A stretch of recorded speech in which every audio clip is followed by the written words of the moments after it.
Good evening and welcome to Equipped Live. Hard to believe that it is the end of August already. We are here today. We're going to have Greg Winter on live in just a moment, but we're here to talk with Greg about a SWOT analysis for the IFMC. And we'll actually describe or explain what that is for you once we get Greg live. My name is Jackie Krafchak and I will be hosting this with Greg. So let's get him into the live screen here. Hi, Greg. Thanks for taking some time out for us today again. Uh-oh, I've got a frozen Greg.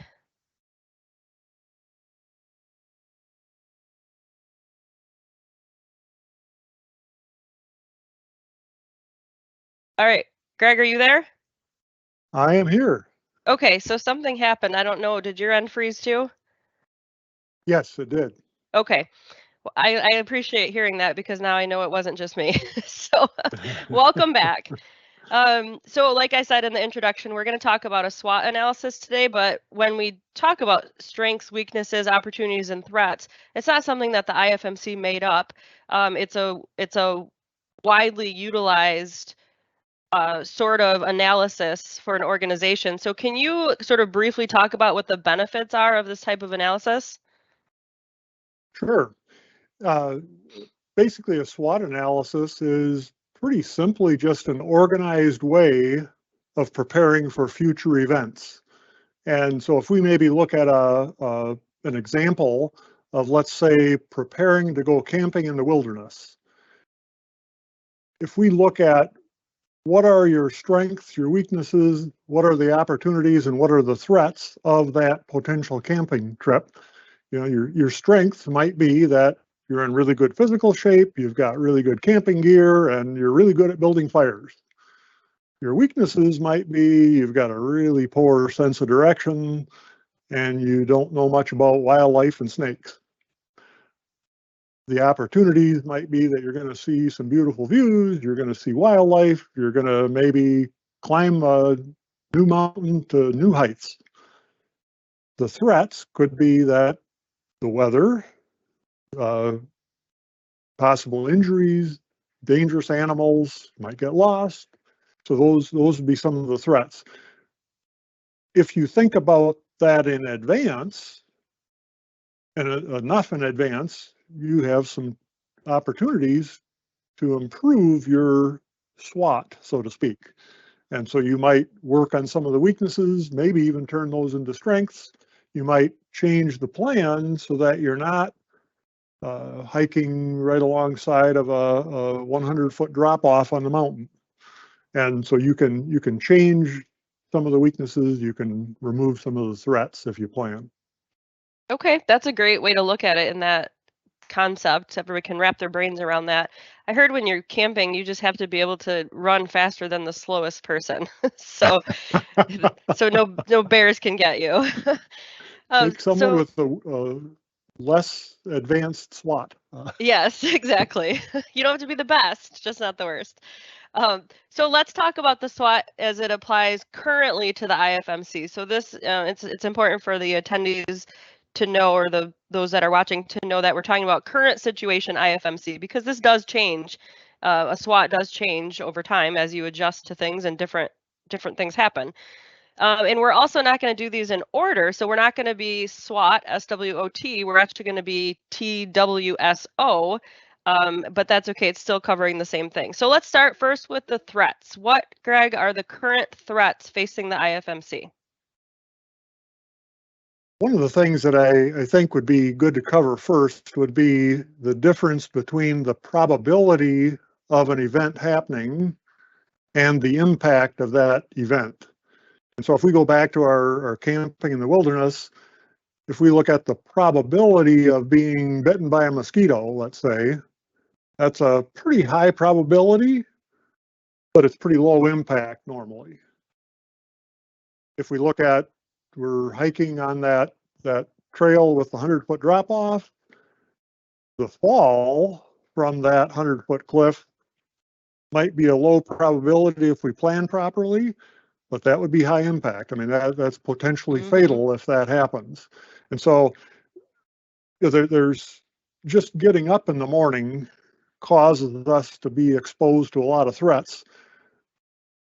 But I'm going to try to focus on the higher impact and the higher probability threats to the IFMC. I just kind of naturally start, when I start thinking about that, I naturally go to the global level and look at what are the global threats. And I think it's pretty generally accepted that pandemics, wars, and natural disasters are the biggest threats at a global level. And so I start with that. And of course, we just got through a pandemic. We're still dealing with the consequences of that.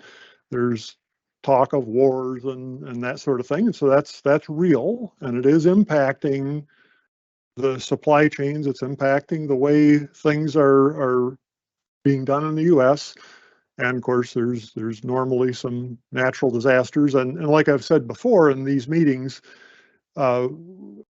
whether you agree or disagree with global warming, governments around the world are behaving as though that is a natural disaster. And so that is impacting almost all the countries in the world and our customers and us.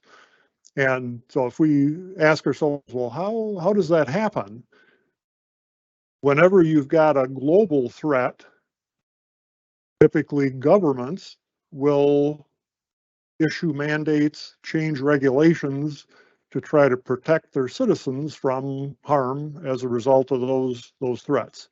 And so within a country, within the US, typically that's going to start with mandates at the federal level that are mandated at the state level, and then maybe mandated further at the local level. So now you've got big changes that are happening that our customers and our supply chains need to accommodate and need to adapt to.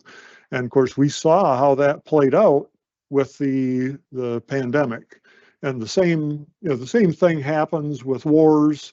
If you think back to World War II as an example, where there were, well, Besser Company as an example was literally nationalized for a short period while they made war equipment. And so, I mean, those are the kind of changes that can happen. So that, at a global level, those are the big threats, but those cascade down to changes in the laws at the state level, the local level, and to the point where it does impact customers, it does impact our decisions. We've actually considered now not even selling into some states because of some of those changes. So it's a real deal, and it does create hardship for some of our business units.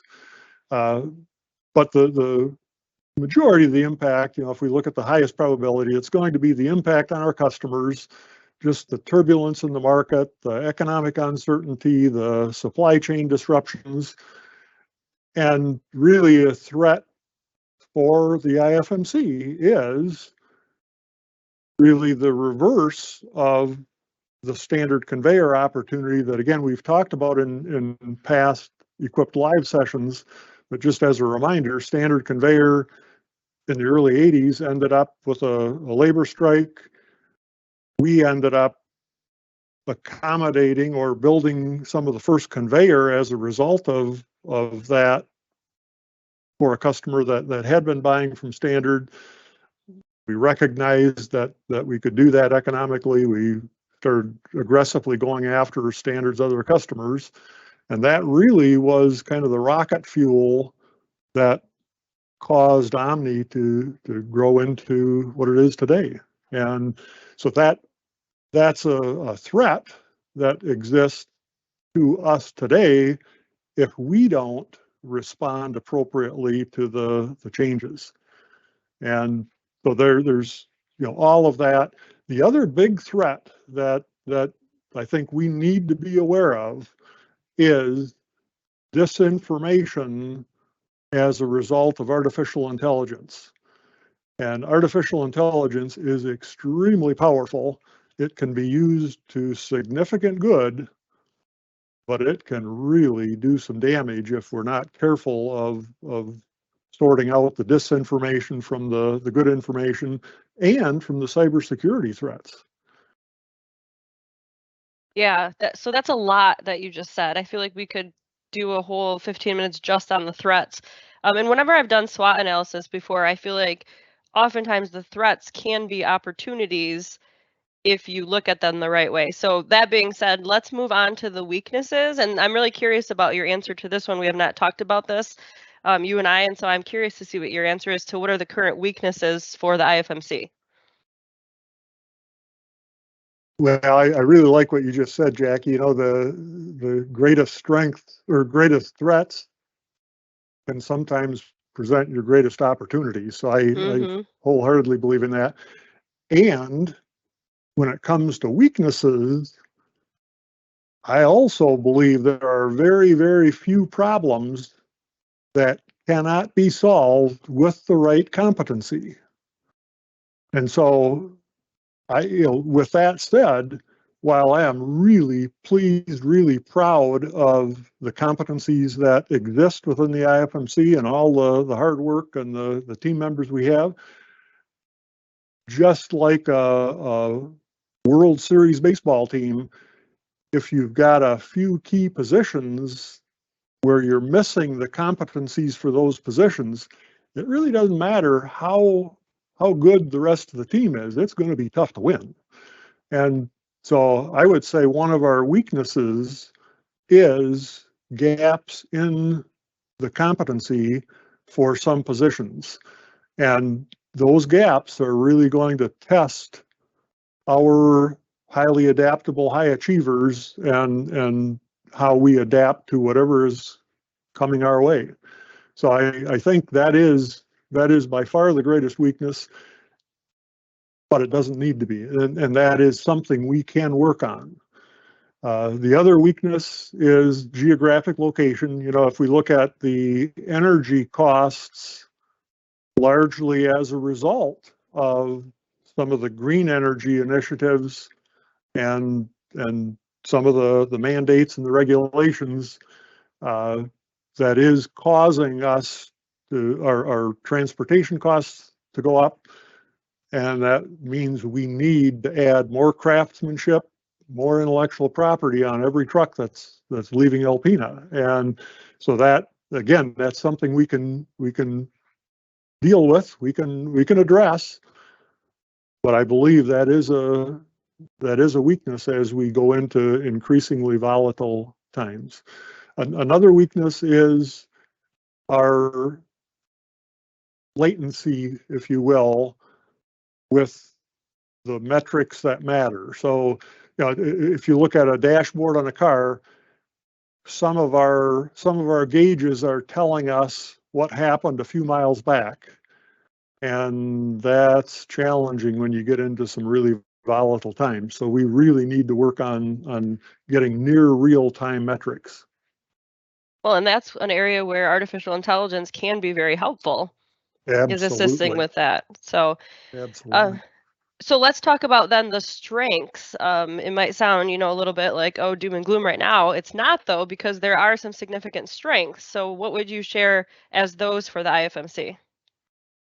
Yeah, absolutely. I would say our current team members and their core values and their competencies, and I can't overemphasize the core values. I mean, that is absolutely huge.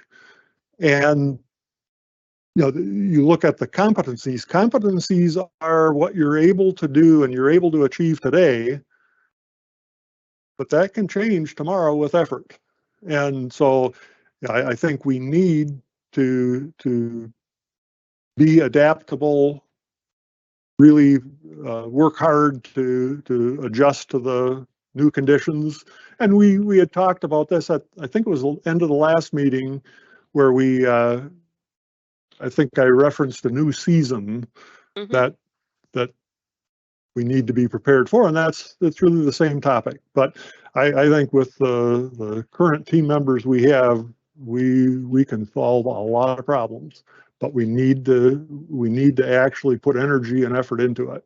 I think the other real strength is the USB business model and the agility and the flexibility of that model. And again, the IFMC is more like an economy than it is a business. And so I think if we recognize that, we use that, just the manufacturing capacity, the business services, the supply chains, the customer lists that exist, that is really powerful if we use it. Absolutely. And I personally, I like that you mentioned core values because I'm seeing teams, that's one of the areas that I assist with in training, and I'm seeing several teams now asking for more training in that area. So that's really good to see, and I'm glad that you mentioned that. So we are going to go a little over time. Those that are attending, I'm going to blame it on the little hiccup we had in the beginning that pushed us back. So the last one we'll talk about, the last letter of SWOT would be opportunities. So what are those opportunities that exist for the IFMC right now? Well, I'll try to keep it short here. I think the greatest opportunities are going to be finding the next standard conveyor. And matter of fact, I had communications today with a material handling company that's in serious trouble. So, and I'm seeing a lot more auction notices, a lot more companies that are in trouble. So those opportunities are out there. We can also expand into other emerging markets or markets that by now are even maybe maturing, like batteries and any of the green energy. The risks there are that if the mandates and the regulations change, that can go away just as fast as it advances. So, there are risks with that. But I think the big opportunity is to leverage the troubles that are caused by the downturn or the uncertain economic conditions. And not only can we acquire customers, we can acquire key competencies as well. Yeah, absolutely. There are a lot of opportunities out there if you're looking and you're aggressive and proactive about it. So I have an opportunity for you to end this session by summing up the current SWOT situation for the IFMC in one or two sentences. I'll repeat what you said, Jackie. Some of the greatest threats are also some of our greatest opportunities.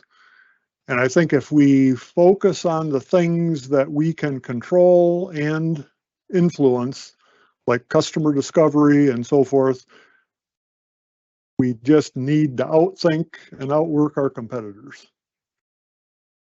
Excellent. Well, Greg, thank you so much for your time. This was really valuable. I actually have been taking notes. So I appreciate your time, appreciate the input. Thank you all of the attendees. The announcement for the September session will come out soon. And with that, we will turn off the live event. Thank you. Thanks, everyone.